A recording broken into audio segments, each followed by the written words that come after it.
Blog Talk Radio.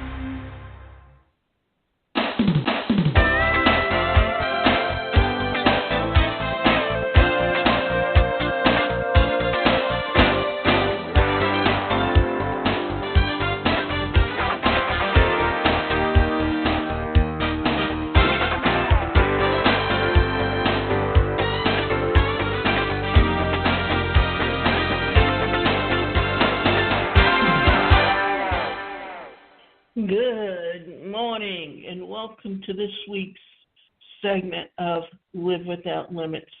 Today's show is titled, Whose Idea Was It Anyway? And what we're talking about is creating products.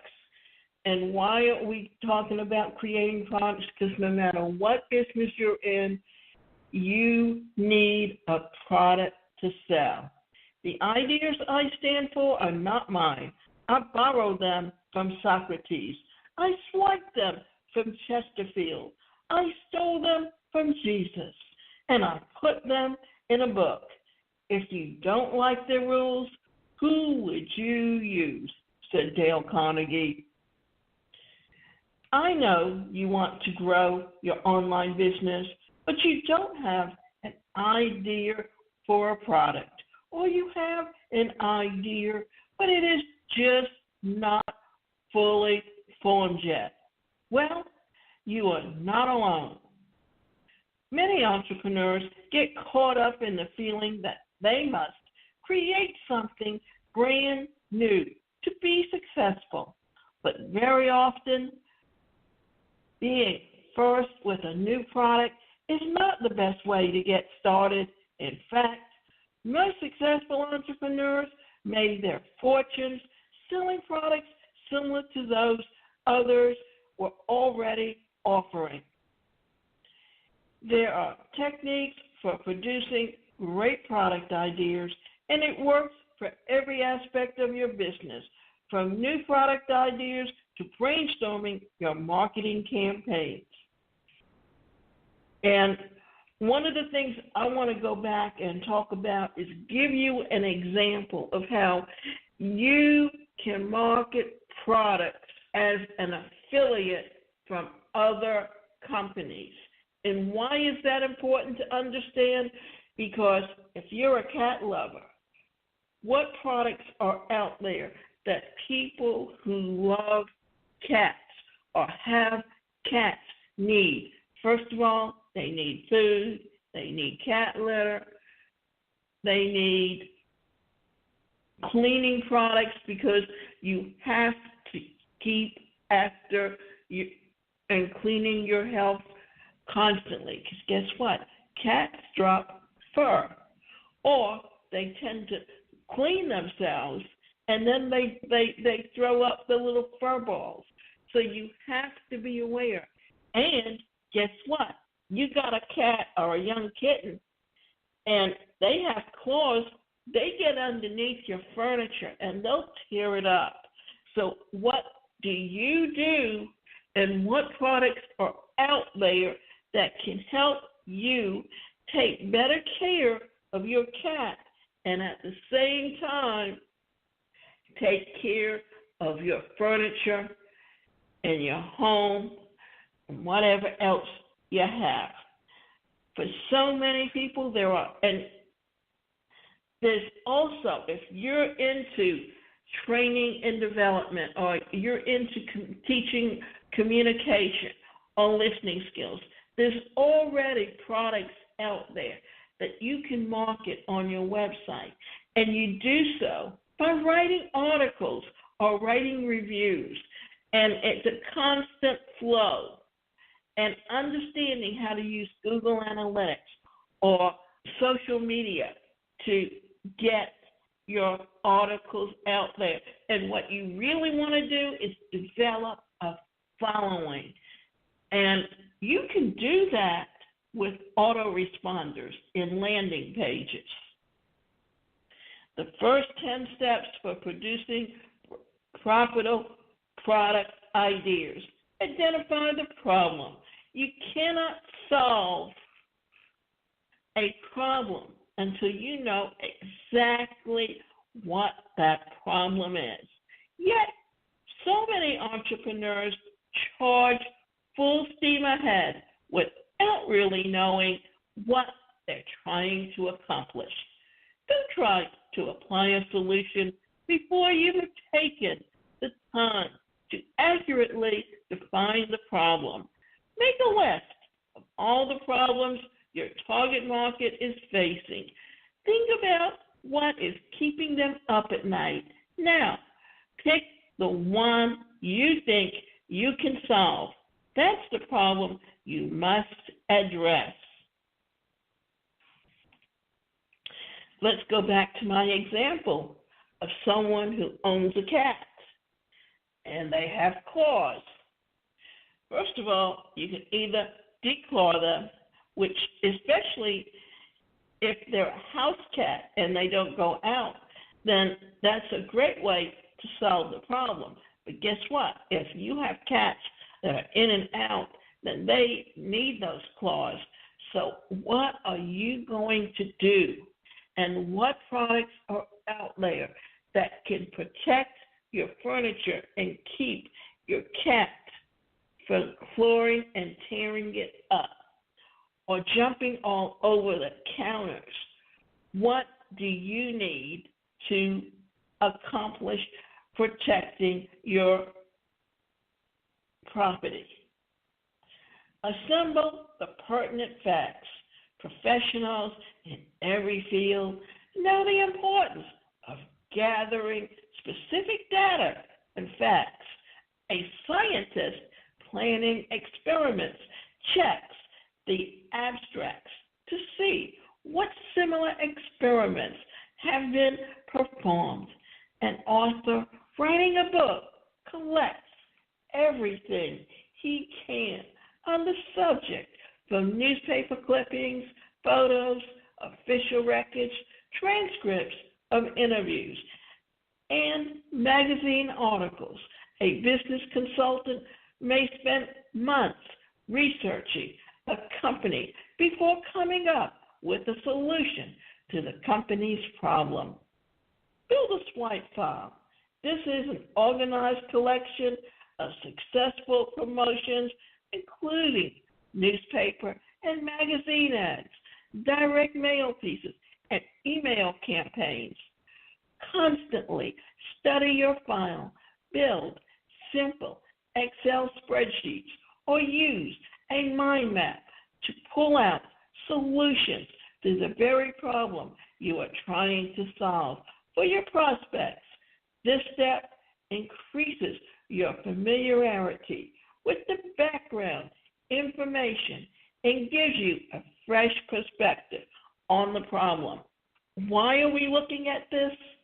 And why do you need to know about all of this information? Because guess what?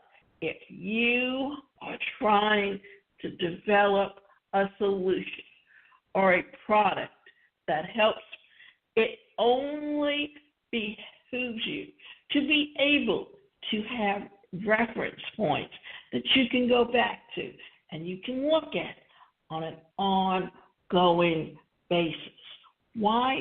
Because when you have all the pieces in place, when you can put them all together and make them work, what does it literally do for you? It helps you come together. And you know what? It's really good if you have someone to bounce ideas off of. And the best thing that you can do is write articles and get those articles seen. Use an autoresponder to people who have given you their names and their email addresses and keep them abreast of what you're doing and let them know that you're working on a solution to their problem. Gather general knowledge. This has to do with the expertise that you've developed, all aspects of your life, from events, people, marketing, technology, management, communications, selling, entrepreneurship, selling, parenting, the internet, and human psychology. You will accelerate your own education by becoming a student in many areas that relate to your business. Subscribe to trade journals that relate to your business. Subscribe and read books in your field that start a reference library. Attend seminars, conferences, and trade shows. Network with people in your field and exchange information, stories, ideas, and resources. The majority of successful entrepreneurs are information junkies. By becoming one, you can learn in a few short weeks what it took others 20 or more years to accumulate. In essence, the more knowledge you learn, the more information you take in. And we are overloaded today on the internet with information. So you have to be picky. You have to know specifically what it is that you're looking for. And once you've gotten that, then guess what? You can take it and you can put it all together and make it all work for you. Look for combinations. Is there really such a thing as a completely new idea? Why are we looking at new ideas? Why are we trying to find that perfect niche? Because you know what? If you find that perfect niche in the workplace, if you're able to put it all together, then you know what? You can find a way to generate and pull together all of the things that can truly help you build a successful business online. Because as you look at the trends, where are they going? They're going on the internet. We are truly becoming a global environment. And this is a story that I have told many times, and I think it still has a place because there were jobs today that didn't exist 10 years ago. And the jobs that existed 10 years ago don't exist today. And there's going to be jobs and opportunities in the future that haven't been invented yet. Because guess what? Technology has changed how we do business. If you look back on the latter part of the 19th century, in Europe, people lived in small villages. They would go door to door selling their wares. Then when many of them migrated to the United States during the early part of the 20th century, what did they do? They brought their skills with them. The only difference was between going from home to home to sell their products. They would stand on street corners and push carts and sell their wares. And you want to know something? That is still used today. If you go into any mall, not only are you seeing the retail stores, but you're seeing little push carts that people are selling specific products off of. And how the salesman gets you is as you're walking by, he brings you over to his cart and he does a demonstration to show you how great the product is.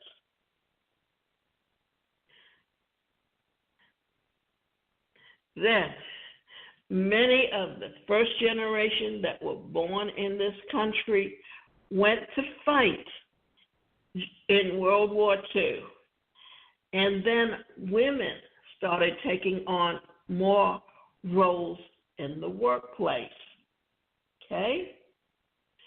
And one thing that not only in the early part of the 20th century did they sell in push carts, but many of them just had opened up little mom and pop stores that sold to the community. And eventually, some of those companies became large corporations. So that after World War II, many of the men and women who came back from the war, they went to work for the corporation, and they worked their way up in the company.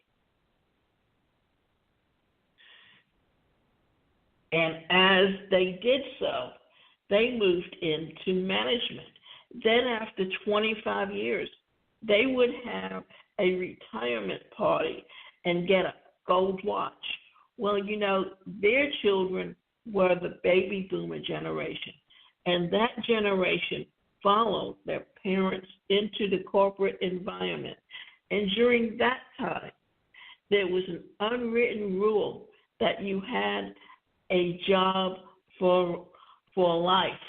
But the sad part was towards the end of the 20th century, during the late 90s and the early 21st century, you started seeing buyout packages from the corporations. And that went on for about 10 years. And then many of the baby boomers began to start to work their own business and become small entrepreneurs, just like their parents. But it was also the beginning of the internet. And you started seeing jobs like graphic designers became website designers. Secretaries became virtual assistants. And everyone needed a website to build and market their business. And that is weird, and how technology has influenced the job market. So where do you expect to be in the next few years, and can you incorporate all of this knowledge into the products that you have, or the ideas? How do you take that idea, that dream, from being a concept to actually being a reality physical product? And then how are you going to market that product? All of that needs to be addressed. So look for combinations. Is there really such a new thing as a completely new idea? Many ideas are simply a new combination of existing elements. By looking for combinations for new relationships between old ideas, you can come up with a fresh approach. Look for synergistic combinations. When you examine the facts, what two things can work together to form a third thing? That is a new idea. Take the clock radio, for example. It was invented by someone who just took two existing technologies to create a brand new product. If you have two devices and each performs a function someone might need, can you link them together to create a new product? Guess what? Now we're seeing, remember, you went from the analog TV to digital. And what did digital allow you to do? Digital means you can take a product, you can put it on a website, and then guess what? You can sell it as a downloadable product. Software that companies develop, they can give you the DVD to install it on your computer, or you can go and download it. Look at the music industry. Look at television. Look how everything has migrated with digital to streaming. How can you, or do you have an idea of a product that you can create that makes it easier? And this is a perfect place to talk about Steve Jobs, because guess what? When he started Apple, he took the big computers that IBM had that had to be in a room and condensed it into a tabletop, which opened up the world to opportunities of interacting with each other from all different walks of life and all different countries. And he knew how to start up a company, but he did not know how to take it from a startup to a full-blown company and run it. So he got pushed out of his company. But eventually, when they were not innovating and creating new products, the company was about to go under. And what did they do? They brought Steve Jobs back. Why? Because Steve was able to create the iPad, the iPod, the iPhone, and even they're talking about, or he had on the drawing board, for a television.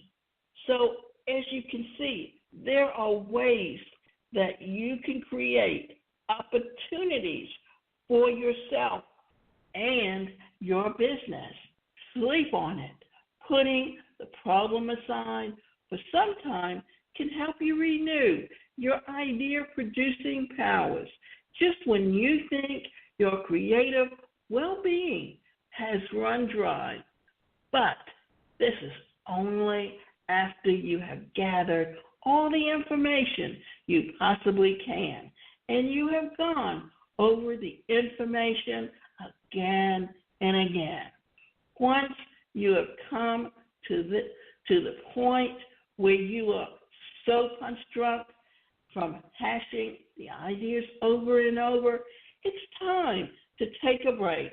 Put the problem aside and let your unconscious mind take over. The solution may come to you in the shower or at a kid's soccer game or while you are exercising. Even if not, when you return to your problem, you will find that you can attack it with a fresh perspective. Another way to think about it is when you dream, because dreams are your subconscious mind telling you what to do and how to do it. Use a checklist. Checklists can be used to stimulate creative thinking and as a starting point for new ideas. Many manufacturers, consultants, and trade associations publish checklists you can use in your own work. But the best checklists are the ones that you create yourself, because they are tailored to the problems that come up in your day-to-day life. And think about all the things that you have an opportunity to create. Get feedback. Some entrepreneurs prefer to work alone, but feedback is critical. Getting someone else's opinion of your work can help you focus your thinking and produce ideas you hadn't thought of yet. Take the feedback for what it is worth. If you feel you're right and the feedback is way off base, ignore it. However, if 9 out of 10 people you ask have the same notes on your work so far, it will behoove you to examine why. Team up. Many people think more creatively when they're working in groups, but they tend to include too many people. Many of us make the mistake of mixing the two stages together. Don't criticize during the first stage. Instead, think about how the idea can become better and easier. It is recommended that 3 to 10 people are the ideal size for an entrepreneurial team. With more, you are in danger of ending up with a committee that spins its wheels and accomplishes nothing. So, define success for you.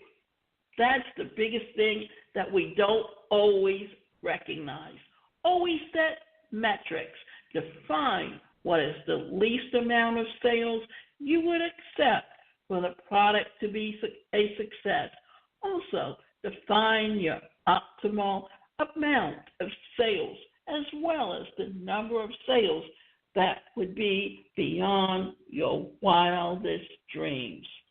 And remember, you need to create opportunities to build and establish new ideas, things that would create the opportunity for you. And you know what?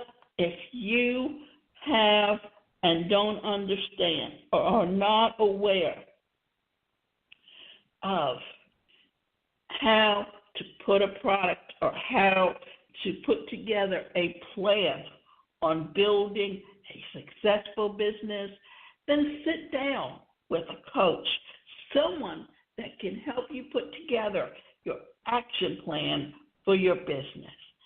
And you can go on my website, and that website is the #1 personalcareercoach.com. And we have articles on there that can help you come up with some ways to build and market a product within your company. And why is that important to understand? Because you need to understand, or you need to have a written down plan of building and growing a business in today's marketplace. And that one thing that I have found is if someone puts together a business and they have an idea, but they don't have a plan in place, if they don't have a team of people that they can bounce ideas off of, then guess what? Whenever you start a business today, 90% of all startups fail. Why? Because they don't have a plan on how to get started or how to market or how to network, to generate the connections that you need. And there is a situation that I've been involved with that I connected with someone who connected me with someone else that literally told me what to do and how to put it all together so that we can successfully go after the company. And yet, when I told someone about it, it was like, oh, no, we've been doing that, but we're just sending them on. No, what we've been doing is one step. It needs to be all different steps for it to work successfully.